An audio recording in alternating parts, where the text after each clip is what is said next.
What's up YouTube, and welcome back to the Acura Audio Garage. Today we're going to be talking about the 4-channel plug-and-play amp that we sell for the Acura TSX.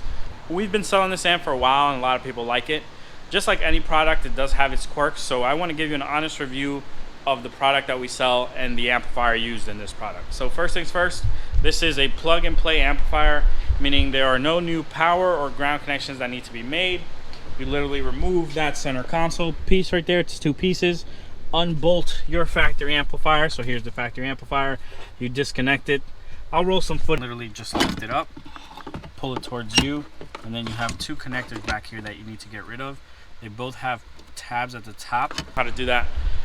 You get it out, and then you get to constructing the new amplifier. Plug-and-play amplifier comes with the following components. You get a plug-and-play harness, which consists of 2 harnesses, audio output, and then audio input to all the speakers, power and ground.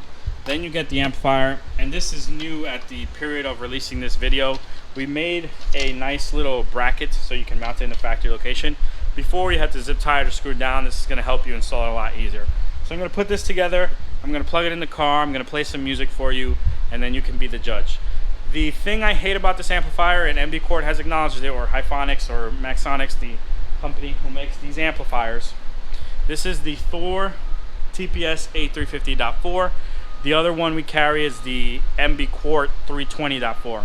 Ultimately, they are the same amplifier in different cases, but they are rated for different power. Like this says 350, the other one says 320. Ultimately, we've never had these amps dynoed, but I'm going to assume that they are the same amplifier inside because of the characteristics of the amplifier down to the knobs and levels. It's all the same. MB redid the 5-channel amplifier that we sell. They're redoing the 4-channel amplifier. The new version is set to come out in October. So the new version is supposed to take care of the turn-on pop. That's one of the issues you have with this amp. If you have whine, hissing, ringing, that's not normal. Something's going on with your install. RCAs are bad. You have dirty power, etc. But something that we cannot get rid of with this amp is the pop. So I'm going to let you listen to it. We're going to install it, but you're going to see there's a very subtle pop always when you turn it on and off. We've tried delaying the turn on, we've tried delaying the turn off. There's always a pop. We've tried RCA ground loop isolators, we've tried grounding the amp itself. There's always a pop. It's just the circuitry in here is not properly designed to mute during the pop. So the new version of this amp that will be out in October will eliminate the pop completely. If you don't care about the pop, or it's so subtle that you won't even worry about it, then you can pick this up today. We have these available. We have the Thor Hyphonics, the one that's in my hand right now. The MB like I said, will be here in October. But alright, let me assemble this for you. On the amp, you have the 4 RCAs, then we have 4 RCAs here. You're just going to match the labels. So this says front, this says rear, front left, front right, rear left, rear right. And then our RCAs and the RCAs on the amp are pretty high quality, so there's not going to be any like looseness to it. It should fit very well. Then these will be tuned for you. We always put them with the high pass filters. This is going to take bass out of your doors. If you want the bass back, you would turn this off, but I recommend leaving the high pass filter on. That leaves you with 2 other connections that are going to come from this harness. So this is the output to all the speakers. This is power, ground, and remote. These just plug into here. This plugs into here. And now we just have to mount our ears to our amp. So I'm going to take care of that.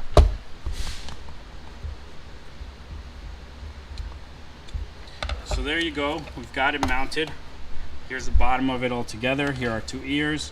The factory amplifier has a similar mounting mechanism. Here's our amplifier. Here's the factory amplifier. So you can see the ears are going to line up. Our RCAs are going to line up right where they need to be. So now we're going to get this in the car and we're going to plug it in. Go. Hook that up. So that's connected. RCAs are in.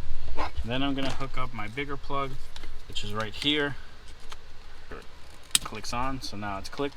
So both of them are in.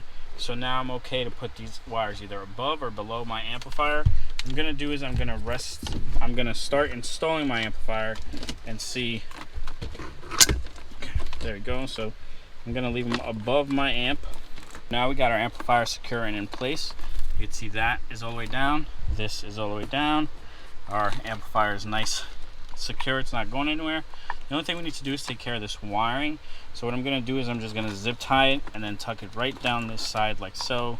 It'll stay out of the way and it'll be protected. So Alright, so our amplifier is in. You can see it down there. The way this amplifier works is it takes your tweeter and your front door speaker. That counts as one channel. So this is channel 1.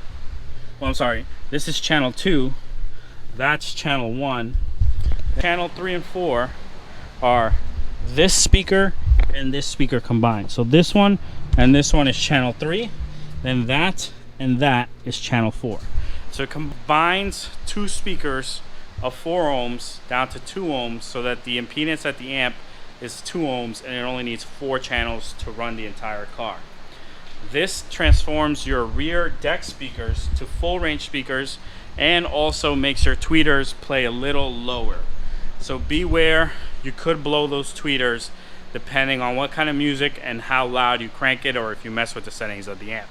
The amp is rated 40 by 4 at 4 ohms and 80 by 4 at 2 ohms. Now that's probably a stretch.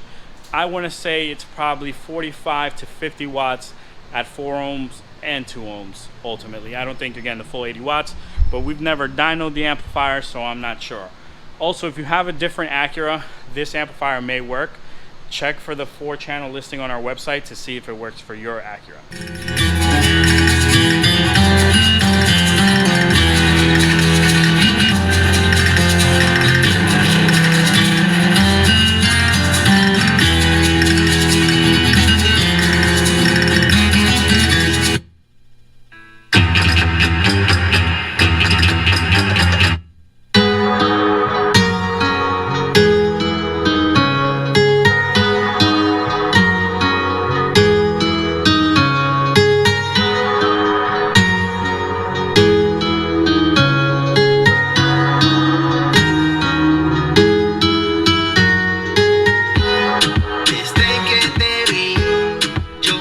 I know I'm sweaty. It's hot in this car. I want to talk to you about the cons of the amp. You saw the pros. You saw how loud it gets, how good it sounds, literally where it fits. You know, it's a good upgrade. Once they release a new version and we'll verify that the turn-on pop is gone, I think it's going to be the best plug-and-play amplifier out there for your TSX. But here are some of the cons.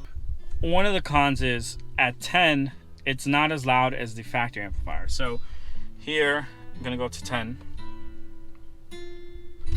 I think, I haven't measured, but to me it sounds at 10, the factory amplifier is louder. So if you like to listen at 10 for whatever reason, this could be considered a con. Also, this kind of continues up to like about volume 20. So at 20,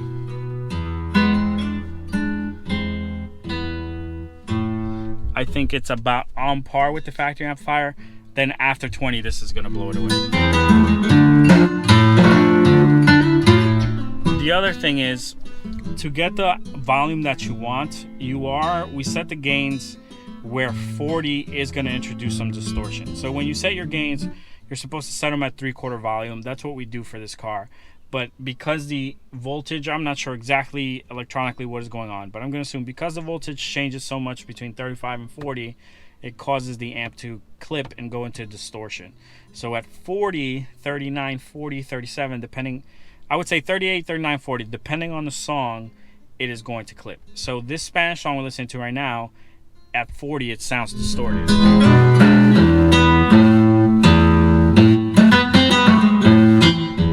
But the song we were listening to before, this song right here, this Get Lost song, at 40 sounded fine because it's recorded lower, and I'll let you hear it.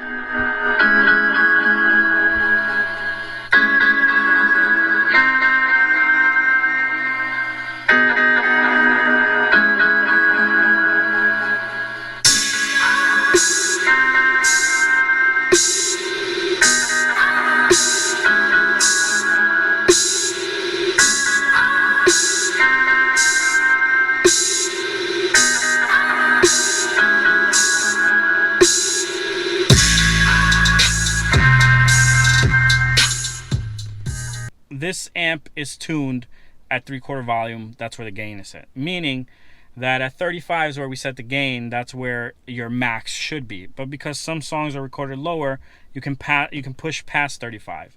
What I will tell you is if you're blasting it at 40 all the time on every single song, especially bass-heavy songs, you could damage the amp. You could damage your speakers. So just beware. If you hear distortion, no, you got to turn it back some. If this is you, or this is you, and you like to listen at 40, you're gonna damage your speakers or your amps. You need to be careful. I would say at 35 is your max. Anything plus, I wouldn't do it. You're gonna introduce distortion into the system. So that's another con of the amp. Last con of the amp is going to be the turn on pop or turn off pop. So here, I'll show it to you real quick. So you're listening to music, you pull up to your house, you're gonna get out of the car, you have the volume up a little bit, you turn the amp off, completely quiet, no problem. Now you get back in the car a little later in the day, you just went to 7-Eleven, next morning, you turn the radio on, you turn the amp on. There you go, you heard that time, and then it popped.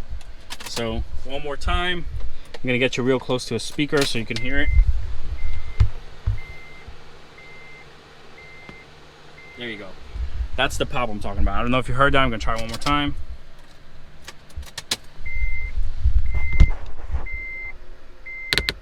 There you go. That one was a lot worse, but that's what you will get. So the amplifier, when it turns on, doesn't have a soft turn on circuit, so you will get that subtle pop. If you already have music playing, you probably won't even hear it. So here, let me put my music back on. So there you go. The pop and then music automatically starts playing, so it's not as audible. It's not that loud, it doesn't damage your speakers. It's just really annoying. So just know that about the amp. Again, this is this current version. It has a pop. Some are worse than others.